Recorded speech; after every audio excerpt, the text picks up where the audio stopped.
Maasturitkin on jo puoleen väliin saatana. Joo, minä en tekis tuolla Fordilla tota. En ajaisi.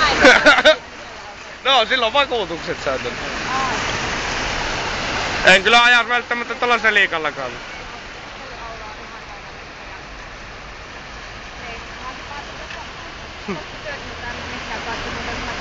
Vittu, onneksi tajusin ajaa tänne veturiin.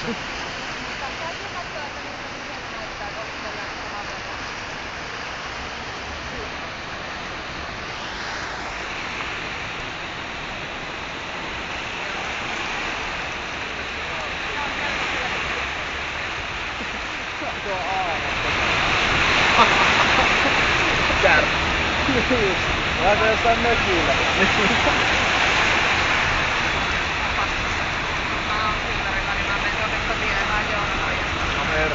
Joo. Sitten kun sain eilen pyörän... Meri sulla saa ajaa vaikka järveen. Mä viitin autolla lähteä töihin, on hyvä keli.